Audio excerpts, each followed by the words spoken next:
గురూజీ 72 గంటల్లోనే ఫోన్లోని అద్భుతమైన జ్యోతిష్య పరిష్కారం చూపిస్తారు. నమ్మండి, నమ్మకపోండి, ఇది నిజం.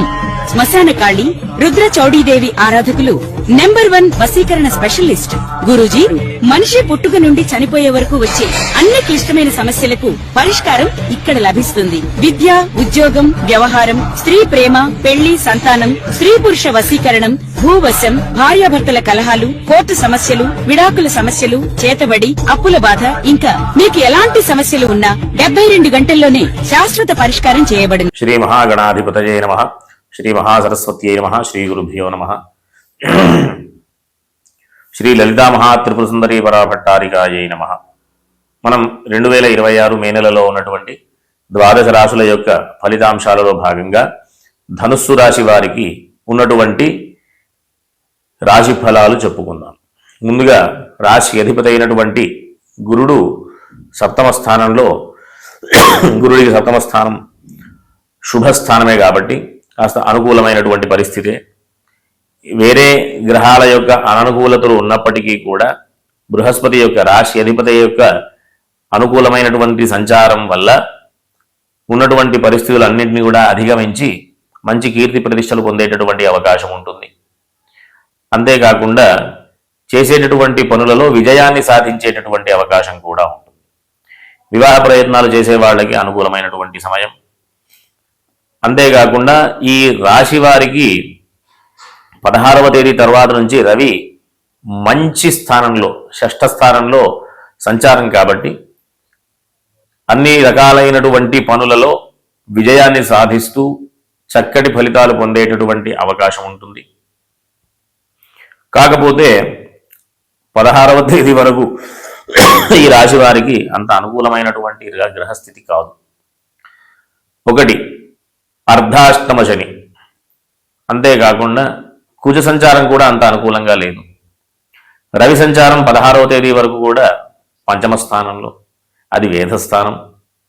ఈ రకంగా 16వ తేదీ వరకు కూడా, అంటే మాసంలో సగభాగం అర్ధభాగం వరకు కూడా గ్రహ సంచారం అనుకూలంగా లేదు. కాబట్టి ఈ సమయంలో ఎవరైనా ప్రధానమైనటువంటి పనులు చేయడం, తద్వారా ఆ పనుల వల్ల ఏ ఇబ్బంది రాకుండా, అంటే మానసికమైనటువంటి ఒత్తిళ్లు, ఇబ్బందులు, ఆందోళనలు, చేసేటటువంటి పనులలో ఇబ్బందులు ఇవన్నీ రాకుండా ఉండాలి అని అంటే ఒకటి హనుమాన్ చాలీస పారాయణ చేయడం, ఆదిత్య హృదయం పారాయణ చేయడం, విష్ణు సహస్రనామ స్తోత్రం పారాయణ చేయడం, లక్ష్మీ అష్టోత్తర స్తోత్రం పారాయణ చేయడం అత్యంత అవసరం.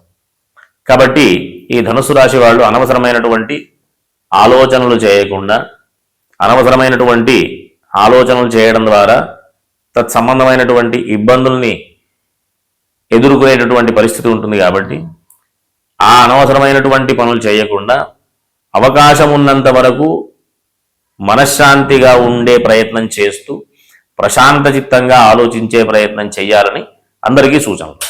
కాబట్టి అందరూ కూడా అవకాశం ఉన్నంత వరకు కూడా చక్కగా హనుమాన్ చాలీసా ఇంతకుముందు చెప్పినట్టుగా హనుమాన్ చాలీసా, సుబ్రహ్మణ్య అష్టకం, విష్ణు సహస్రం, లక్ష్మీ అష్టోత్తర స్తోత్రం, ఇంకోటి ఆదిత్య హృదయం కూడా ప్రతిరోజు పారాయణ కానీ వినడం కానీ చేయడం ద్వారా మంచి ఫలితాలు పొందేటటువంటి అవకాశం ఉంటుంది.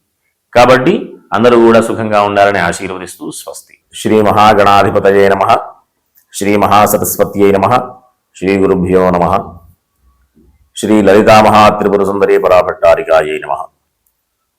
మనం 2026 మే నెలలో ఉన్నటువంటి ద్వాదశ రాశుల యొక్క ఫలితాంశాలలో భాగంగా మేషరాశికి ఉన్నటువంటి రాశి ఫలితాలు చెప్పుకుందాం.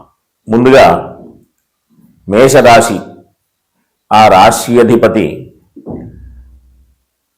కాస్త అననుకూలమైనటువంటి స్థితిలో ఉన్నాడు. కాబట్టి రెండో విషయం, ఈ రాశి వారికి ఏలినాటి శని కూడా ప్రస్తుతం వర్తమానంలో ఉంది. కాబట్టి ఆరోగ్య విషయంలో కాస్త జాగ్రత్తలు అవసరం. ఈ సమయానికి ఆహారం, నిద్ర విషయాలలో ఖచ్చితమైనటువంటి జాగ్రత్తలు తీసుకోవాల్సినటువంటి పరిస్థితి. ఇంకా ఈ రాశి అందే రవి కూడా ఉచ్చస్థితిలో ఉన్నాడు. కాబట్టి ఉన్నటువంటి ఇబ్బందులు ఏమై ఉన్నప్పటికీ కూడా దాన్ని అధిగమించేటటువంటి శక్తి సామర్థ్యాలు కూడా ఉండేటటువంటి పరిస్థితి ఉంటుంది. అంతేకాకుండా మంచి ధర్మార్గంలో నడుస్తూ విశేషమైనటువంటి కీర్తి ప్రఖ్యాతులు, కీర్తి ప్రతిష్టలు ఇవన్నీ కూడా పొందేటటువంటి అవకాశం ఉంటుంది. చేపట్టే పనులలో విజయాన్ని కూడా సాధించేటటువంటి పరిస్థితి. ప్రధానంగా ఈ రాశి వారికి ఈ నెల మే నెల 16వ తేదీ నుంచి 3 గ్రహాలు మారుతూ ఉన్నాయి. ప్రధానంగా రవి ద్వితీయంలోకి మారుతూ ఉన్నాడు. రవి ద్వితీయం వేదస్థానం కాబట్టి కాస్త కుటుంబపరమైనటువంటి విషయాల్లో చికాకులు ఉండేటటువంటి పరిస్థితి ఉంటుంది.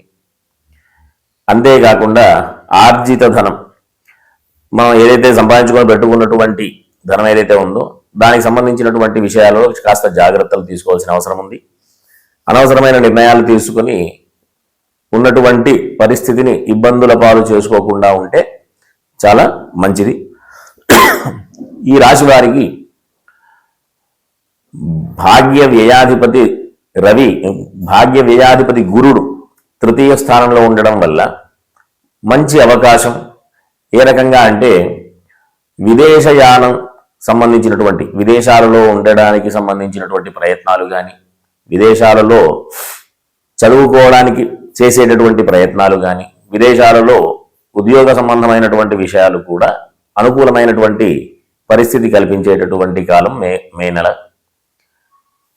కాబట్టి అందరూ కూడా చక్కగా సామర్థ్యంగా ముందుకు వెళ్ళేటటువంటి అవకాశం ఉంటుంది. అంతేకాకుండా ఈ రాశి వారికి ద్వితీయ సప్తమాధిపతి కాస్త అనుకూలమైనటువంటి పరిస్థితిలో ఉన్నాడు కాబట్టి వివాహ ప్రయత్నాలు చేసే వాళ్ళకి అనుకూలమైనటువంటి సమయం, వివాహ ప్రయత్నాలు సఫలమయ్యే అవకాశం ఉంటుంది. కాబట్టి వీళ్ళు అందరూ కూడా ఈ రాశి అంటే మేషరాశి వాళ్ళకి ఈ మే నెల మిశ్రమమైనటువంటి ఫలితాలు మనం చూస్తూ ఉండొచ్చు. కాబట్టి అందరూ కూడా ఏదైనా ఇబ్బందులు ఉన్నటువంటి పరిస్థితే ఎదురైతే గనక, అంటే ఏలినాటి శని ఒకటి ఉంది, లగ్నాధిపతి వ్యయంలో ఉండడం ఒకటి ఉంది, రవి ద్వితీయంలో ఉండేటటువంటి పరిస్థితి కూడా, ఇవన్నీ వేదస్థానాలు, ఏలినాటి శని ప్రభావాలు, అననుకూలమైనటువంటి స్థితులు. కాబట్టి ఇబ్బందులు ఏదైనా ఉంటే అధిగమించేటటువంటి ప్రయత్నం చెయ్యాలి అంటే ప్రతిరోజు కూడా హనుమాన్ చాలీసా పారాయణ, ఆదిత్య హృదయం, అవకాశం ఉన్నటువంటి వాళ్ళందరూ కూడా సుబ్రహ్మణ్య అష్టకం మొదలైనటువంటి స్తోత్రాలు ప్రతి నిత్యం కూడా పెట్టుకోవడం వల్ల ఉన్నటువంటి ఇబ్బందుల నుంచి అధిగమించి అనుకూలమైనటువంటి స్థితికి వచ్చేటటువంటి పరిస్థితి అందరూ కూడా పొందేటటువంటి అవకాశం. కాబట్టి అందరూ కూడా ధర్మ మార్గంలో నడుస్తూ ధార్మికమైనటువంటి ఆలోచనలు చేస్తూ అనవసరమైనటువంటి ప్రయత్నాలు చేయకుండా ఇబ్బందులు పడకుండా సుఖంగా జీవించాలని ఆశీర్వదిస్తూ స్వస్తి.